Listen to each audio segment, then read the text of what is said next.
السلام علیکم ورحمۃ اللہ وبرکاتہ۔ ناظرین کرام خوش آمدید کہتے ہیں۔ دور ترجمہ قرآن کا سلسلہ جاری، غزوہ احد پر تبصرہ چل رہا ہے۔ سورہ آل عمران کے رکوع نمبر 17 کا مطالعہ شروع کر رہے ہیں اور آیت نمبر ہے سورہ آل عمران آیت نمبر 156۔ اعوذ باللہ من الشیطان الرجیم، بسم اللہ الرحمن الرحیم۔ یا ایھا الذین آمنوا لا تکونوا کالذین کفروا، اے ایمان والو تم ان لوگوں کی طرح نہ ہو جانا جنہوں نے کفر کیا۔ وقالوا لاخوانہم، اور وہ کہتے ہیں اپنے بھائیوں سے، اذا ضربوا فی الارض او کانوا غزا، جب وہ سفر کرتے اللہ کی راہ میں یا جہاد میں ہوں، لو کانوا عندنا ما ماتوا وما قتلوا، اگر وہ ہوتے ہمارے پاس نہ وہ مرتے اور نہ قتل کیے جاتے۔ یعنی جو بچ گئے کیا کہہ رہے ہیں؟ منافقین کہہ رہے ہیں اگر ہماری مانتے تو نہ قتل ہوتے۔ لیجعل اللہ ذلک حسرۃ فی قلوبہم، تاکہ اللہ تعالیٰ اس بات کو حسرت بنا دے ان کے دلوں میں۔ واللہ یحیی و یمیت، اور اللہ ہی زندگی عطا فرماتا اور وہی موت دیتا ہے۔ واللہ بما تعملون بصیر، اور اے لوگو تم جو کچھ کرتے ہو اللہ تعالیٰ خوب دیکھنے والا ہے۔ یہ تو منافقین کا طرز عمل ہے، اور اللہ والوں کی شان کیا ہوتی ہے؟ جان تک کا نذرانہ اللہ کی راہ میں پیش کرنے کے لیے تیار رہتے ہیں۔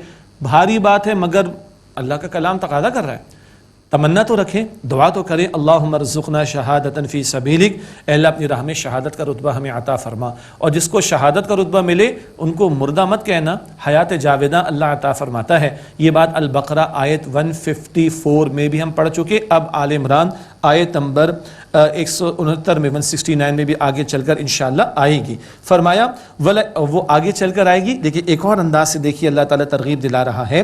وَلَئِن قُتِلْتُمْ فِي سَبِيلِ اللَّهِ أَوْ مُتُّمْ لَمَغْفِرَةٌ مِّنَ اللَّهِ وَرَحْمَةٌ خَيْرٌ مِّمَّا يَجْمَعُونَ، اور اگر تم اللہ کی راہ میں قتل یعنی شہید کر دیے جاؤ یا تم ویسے ہی انتقال کر جاؤ تو یقیناً اللہ تعالیٰ کی طرف سے جو مغفرت اور رحمت ہے اس سے بہت بہتر ہے جو کچھ یہ جمع کرتے ہیں۔ اس ساری دنیا سے بہتر کیا ہے؟ اللہ کی مغفرت مل جانا، اللہ کی رحمت مل جانا۔ راہ خدا میں قتل یعنی شہید ہو جائے تو حیات جاودہ، اور راہ خدا میں لگا اور ویسے ہی طبعی طور پر انتقال کر جائے تب بھی مغفرت اور رحمت کے وعدے اللہ کی طرف سے۔ وَلَئِن مُتُّمْ أَوْ قُتِلْتُمْ لَإِلَى اللَّهِ تُحْشَرُونَ، اور اگر تم مر جاؤ یعنی انتقال کر جاؤ یا قتل کر دیے جاؤ تو یقیناً اللہ سبحانہ وتعالیٰ کی طرف ہی اکٹھے کیے جاؤ گے۔ اور جو اخلاص میں دنیا سے جا رہا ہے، راہ خدا میں جا رہا ہے، اس کے لیے تو وارے نیارے جنت کے درجات کی بلندی اس کے لیے اللہ تعالیٰ نے تیار کر رکھی ہے۔ اللہم انا نسألک جنت الفردوس، اے اللہ ہم تو جسے جنت الفردوس کا سوال کرتے ہیں۔ اس کے بعد کی آیت کریمہ میں حضور نبی مکرم علیہ السلام کا ذکر خیر ہے۔ آپ اللہ کے رسول ہیں، خاتم الانبیاء ہیں، امام الانبیاء ہیں، اور آپ بہترین قائد بھی ہیں اور امیر بھی ہیں ایک جماعت کے۔ ہاں، اور اللہ کے نبی علیہ السلام کا ذکر خیر فرما کر کسی اجتماعیت کے امیر کے لیے، قائد کے لیے بڑی پیاری رہنمائی ہے جس مقام پر آئی ہے۔ ارشاد ہوا فَبِمَا رَحْمَةٍ مِّنَ اللَّهِ لِنْتَ لَهُمْ، بس اے نبی علیہ السلام یہ اللہ تعالیٰ کی رحمت ہی سے ہے کہ آپ ان لوگوں کے لیے بڑے نرم دل ہیں۔ حضور کی نرمی شفقت کا معاملہ، اس کا ذکر۔ وَلَوْ كُنْتَ فَظًّا غَلِيظَ الْقَلْبِ لَانفَضُّوا مِنْ حَوْلِكَ، اور اگر بالفرض محال آپ سخت مزاج، سخت دل ہوتے تو یہ آپ کے پاس سے منتشر ہو جاتے۔ اور یہ تو سب کون ہے؟ والنٹیئرز ہیں نا، یہ پیڈ آرمی تو نہیں ہے کہ ان کو پیمنٹ جو ہے جوڑے رکھے گی۔ والنٹیئر لوگوں کو، رضاکارانہ طور پر کام کرنے والوں کو تو یہ محبت اور شفقت اور امید کی شفقت ان کو جوڑے رکھتی ہے۔ فرمایا کہ فاعف عنہم، پس آپ انہیں معاف فرما دیں، واستغفر لہم، اور ان کے لیے بخشش مانگیں۔ ہوا کیا؟ احد کے میدان میں خطا کا معاملہ ہو گیا نا۔ جن امیر کو مقرر حضور نے فرمایا تھا وہ حضور کے مقرر کردہ امیر تھے، اور درے پر کچھ لوگوں نے ان کے حکم کی خلاف ورزی کا معاملہ کر ڈالا۔ تو حضور علیہ السلام، امکان تو ہو سکتا تھا نا، لیکن حضور ہیں صلی اللہ علیہ وسلم، حضور سے خطاب فرما کر ہمیں رہنمائی عطا کی جا رہی ہے۔ البتہ کیا کہا جا رہا ہے؟ ہو گئی خطا، معاف کر دیجئے، اور واستغفر لہم، ان کے لیے بخشش مانگیے۔ عوام الناس کی بات کریں، عام کسی قائد کی بات کریں، اگر نیچے والے غلطی کرے تو دل میں میل آ جاتا ہے نا، ہمارے اعتبار سے بات ہو رہی ہے، دل میں میل آ جاتا ہے، دعا دے دو بھائی۔ اور آج دعا اپنے کرنے کے لیے ٹائم نہیں، لوگوں کے بعد دوسروں کو کیا دیں گے، اور جو دوسروں کے لیے واقعتاً دعا کر رہا ہے اس کا مطلب ہے کہ دل صاف ہے دوسرے کے لیے۔ یہ دل صاف ہو جائے گا، خطائیں ہو جاتی ہیں تو پریشانی تو ہوتی ہے قائد کو، ایک امیر کو، ایک لیڈر کو، لیکن دل صاف ہو جائے گا۔ واستغفر لہم، اور آپ ان سے بخشش مانگیے۔ دوبارہ عرض کر رہا ہوں، حضور سے خطاب امت کو رہنمائی دی جا رہی ہے صلی اللہ علیہ وسلم۔ وشاورہم فی الامر، اور اے نبی علیہ السلام آپ ان سے معاملات میں مشورہ کیجئے۔ سبحان اللہ، اللہ تعالیٰ تو وحی عطا فرما رہے ہیں نبی علیہ السلام کو، حضور کو کسی مشورے کی ضرورت نہیں ہے، مگر حضور دنیا سے تشریف لے جائیں گے، امت قیامت تک چلے گی، امت کے معاملات کو کیسے چل رہا ہے؟ مشورے کے ذریعے۔ یہ مشورے کی سنت حضور نے جاری فرما دی صلی اللہ علیہ وسلم، اور ایمان والوں کی شان بھی بیان ہوتی ہے سورہ شورى آیت نمبر 38 میں، وَأَمْرُهُمْ شُورَى بَيْنَهُمْ، ایمان والوں کے آپس کے معاملات باہمی مشوروں سے طے ہوتے ہیں۔ تو فرمایا کہ وَشَاوِرْهُمْ فِي الْأَمْرِ، اور آپ ان سے معاملات میں مشورہ کیجئے۔ کیا پیاری تعلیم آ رہی ہے؟ خطا کا معاملہ ہو گیا، معاف کیجئے۔ کیا پیاری تعلیم آ رہی ہے؟ استغفار کیجئے۔ ارے خطا وہ کر رہے ہیں سبحان اللہ، امیر ان کے لیے استغفار کرے، اللہ اکبر، اور مشورہ بھی کیجئے۔ حضور کے ذریعے امت کو تعلیم دی جا رہی۔ مشورے سے کیا ہوگا؟ جو ہمارے ساتھی ہوں گے، سبارڈینیٹس، میں نہ کہوں رضاکار ہیں جو ہمارے ساتھ چل رہے ہیں، ان کو بھی ایک سینس آف پارٹیسپیشن ملے گا۔ ارے بھائی ہم سے بھی پوچھا جاتا ہے، ہمارا بھی مشورہ لیا جاتا ہے، ہماری بھی کوئی حیثیت ہے، ہم سے بھی پوچھ لیا جاتا ہے۔ یہ اجتماعیت کے میکانزم کو چلانے کے لیے بڑی پیاری ہدایات اس آیت کریمہ میں آ رہی ہیں۔ ہاں، فَإِذَا عَزَمْتَ فَتَوَكَّلْ عَلَى اللَّهِ، پس جب آپ ارادہ کر لیں پختہ کوئی عمل کرنے کا، پس اللہ تعالیٰ پر بھروسہ کیجئے، مشورہ لیجئے، فیصلہ آپ کیجئے۔ اور عموم کے اعتبار سے کیا ہے؟ لوگ مشورہ دیں گے، فیصلہ امیر نے کرنا، جو فیصلہ ہو جائے اس پر عمل درآمد کیا جائے۔ فَإِذَا عَزَمْتَ فَتَوَكَّلْ عَلَى اللَّهِ، پس جب آپ ارادہ پختہ کر لیں کسی کام کا، اللہ تعالیٰ پر توکل کیجئے۔ إِنَّ اللَّهَ يُحِبُّ الْمُتَوَكِّلِينَ، بے شک اللہ تعالیٰ توکل کرنے والوں کو پسند فرماتا ہے۔ آگے بڑی پیاری قیمتی آیت آ رہی، امت کو بہت توجہ کرنے کی ضرورت ہے۔ فرمایا إِن يَنصُرْكُمُ اللَّهُ فَلَا غَالِبَ لَكُمْ، اگر اللہ تعالیٰ تمہاری مدد فرمائے تو کوئی تم پر غالب نہیں آ سکتا۔ ہم آج سوال کریں، آج ہم غالب ہیں کہ مغلوب؟ کیا جواب ہوگا جی؟ مغلوب۔ کیوں؟ اللہ کی مدد شامل حال نہیں۔ کیسے ملے گی اللہ کی مدد، اللہ کی نصرت؟ اللہ تعالیٰ فرماتا ہے سورہ محمد صلی اللہ علیہ وسلم آیت نمبر 7 میں، یا ایھا الذین آمنوا ان تنصروا اللہ ینصرکم، اے ایمان والو اگر تم اللہ کی نصرت، اس کے دین کی مدد کرو گے، اللہ تمہاری نصرت فرمائے گا، ویثبت اقدامکم، تمہارے قدموں کو مضبوطی عطا فرمائے گا۔ نہ کہیں جہاں میں اما ملی، جو اما ملی تو کہاں ملی، میرے جرم خانہ خراب کو تیرے عفو بندہ نواز میں۔ اور وہ جو کہا، وہ ایک سجدہ جسے تو گراں سمجھتا ہے، 1000 سجدوں سے دیتا ہے آدمی کو نجات۔ آج امت جس دور زوال اور مغلوبیت سے گزر رہی ہے، کوئی مجھے مرثیہ کہنے کی ضرورت نہیں ہے، لوٹے اللہ کی طرف، اس کے دین کو تھامے، اس کے دین کو پرائرٹی دیں، اور اس کے دین کے قائم کرنے کی جد و جہد کریں گے تو وہ فرماتا ہے میں تمہاری مدد فرماؤں گا۔ ان ینصرکم اللہ فلا غالب لکم، اگر اللہ تمہاری مدد فرمائے کوئی تم پر غالب آنے والا نہیں۔ وان یخذلکم فمن ذا الذی ینصرکم من بعدہ، اور اگر وہ تمہیں چھوڑ دے تو کون ہے جو تمہاری مدد کرے گا اس اللہ تعالیٰ کے بعد؟ ہے کوئی؟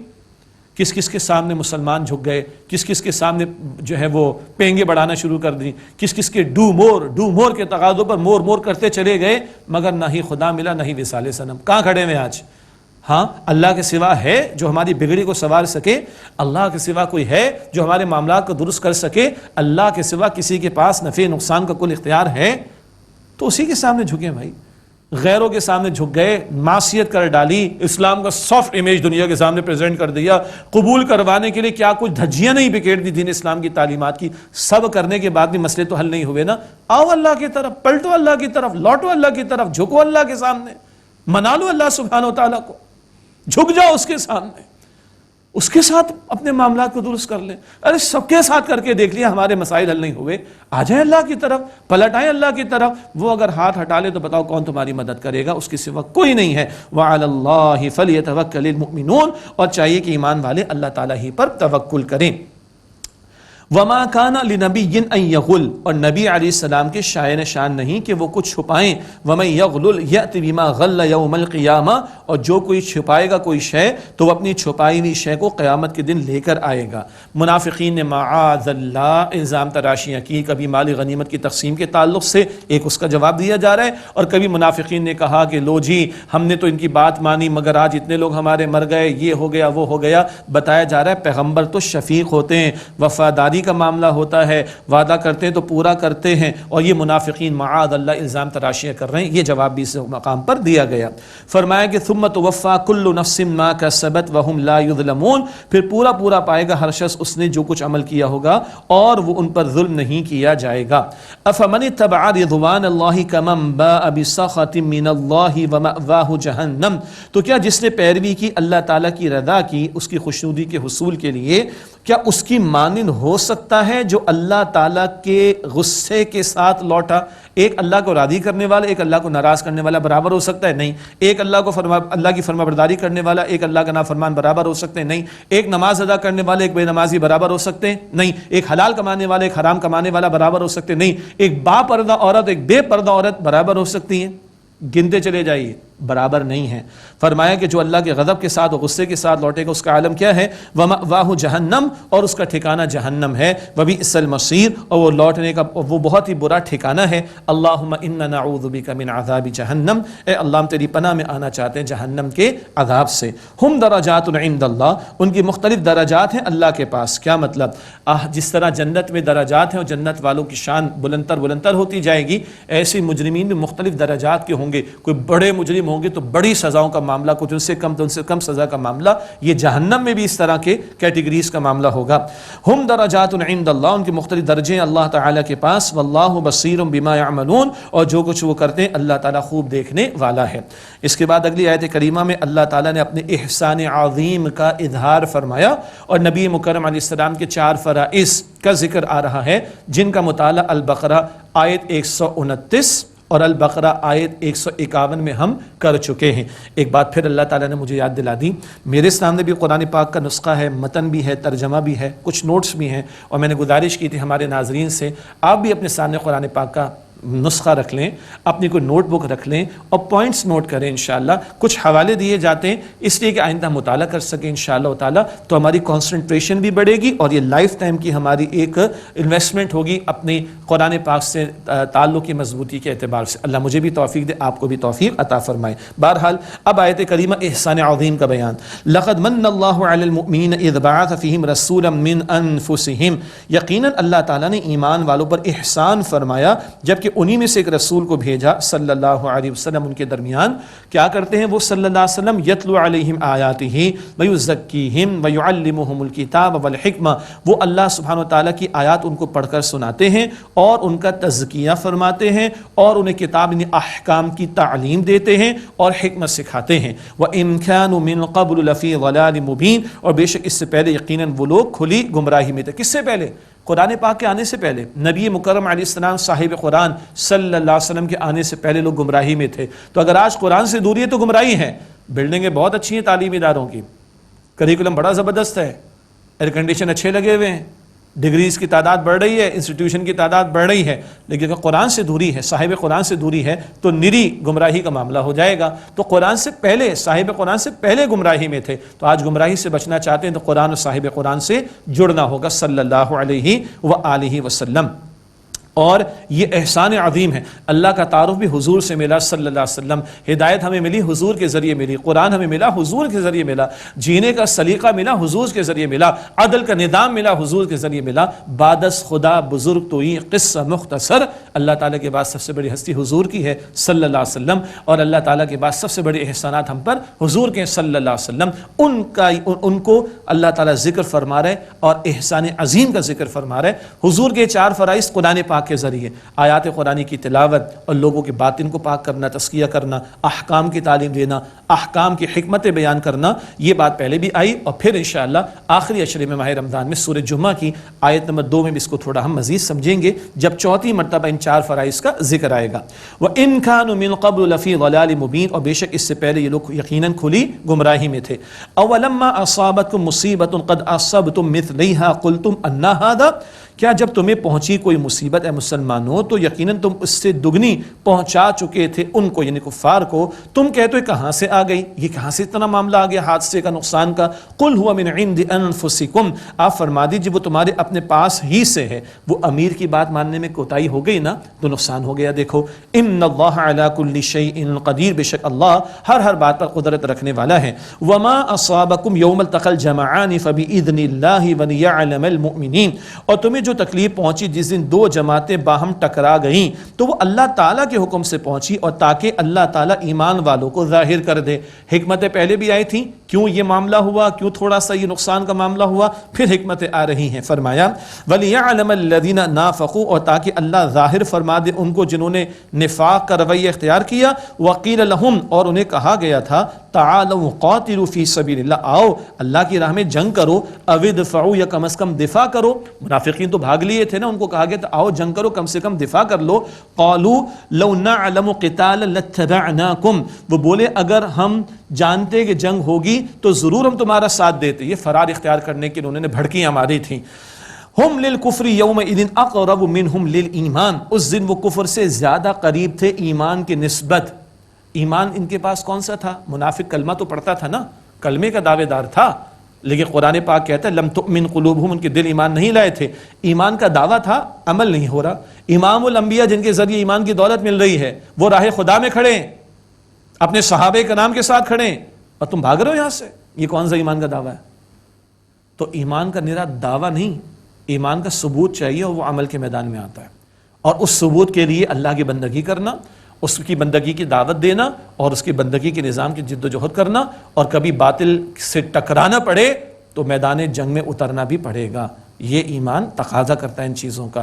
محض دعووں سے اللہ تعالیٰ کی کامیابی نہیں ملتی، ایمان دل میں، زبان پر بھی ہو، ضروری دل میں بھی ہو، اور عمل اس کا ثبوت بھی پیش کرے۔ فرمایا یقولون بافواہ ما لیس فی قلوبہم، وہ اپنے منہ سے وہ کہتے جو ان کے دلوں میں نہیں، دل میں کچھ اور ہے، دنیا پرستی ہے، اور زبان سے کچھ اور دعوے ہیں۔ واللہ اعلم بما یکتمون، اور اللہ تعالیٰ خوب جانتا ہے اسے جو کچھ وہ چھپاتے ہیں۔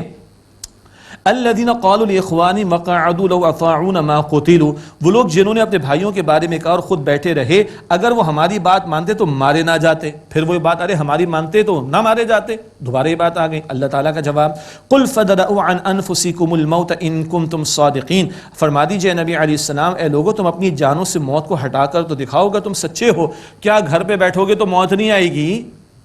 اللہ اکبر۔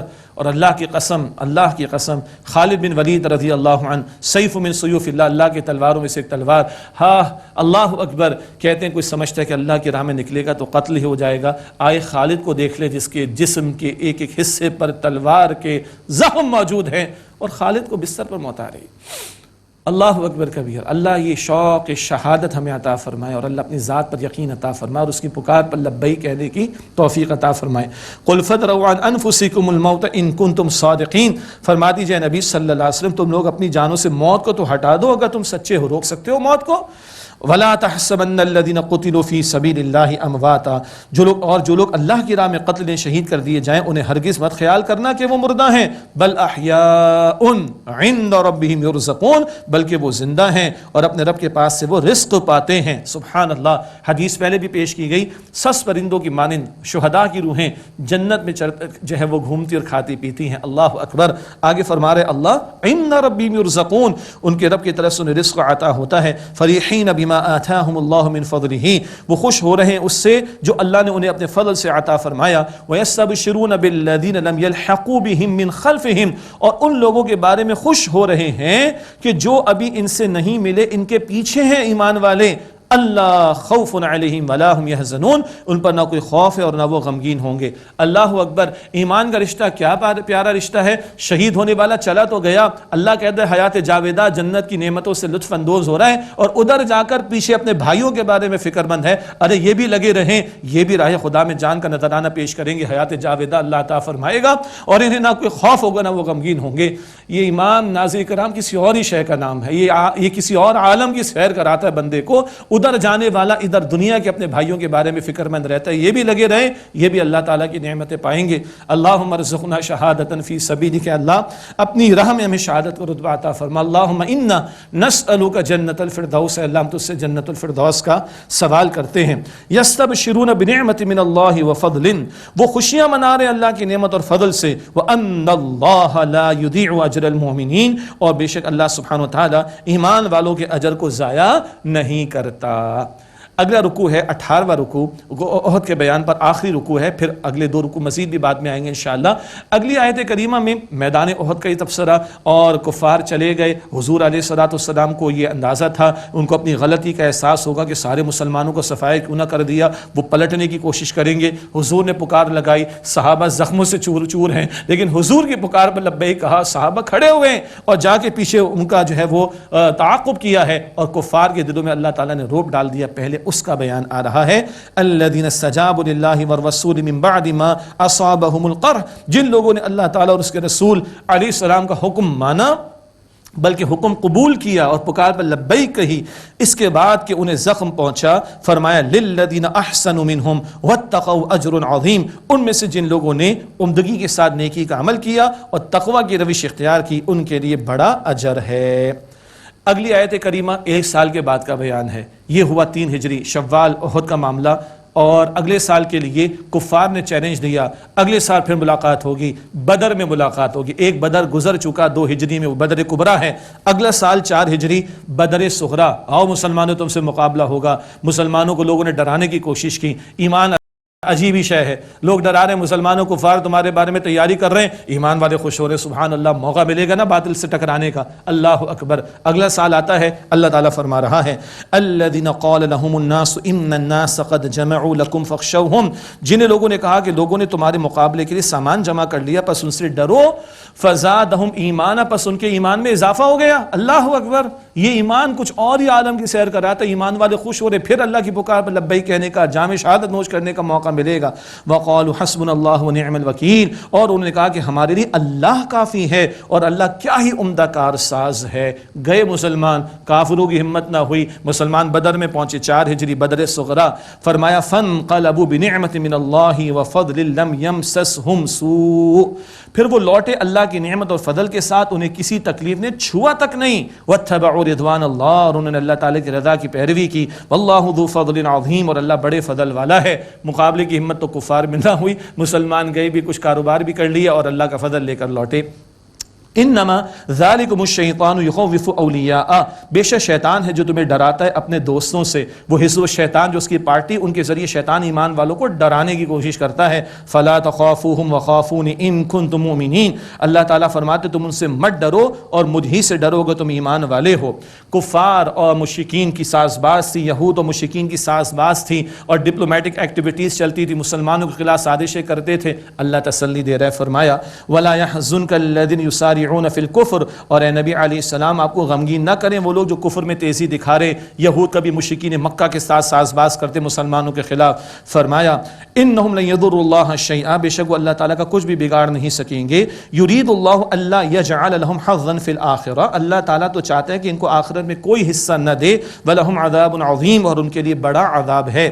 ان الذین اشتروا الکفر بالایمان لن یضروا اللہ شیئا، بے شک جن لوگوں نے ایمان کے بدلے کفر مول لیا وہ ہرگز اللہ تعالیٰ کا کچھ نہیں بگاڑ سکتے، ولہم عذاب علیم، اور ان کے لیے دردناک عذاب ہے۔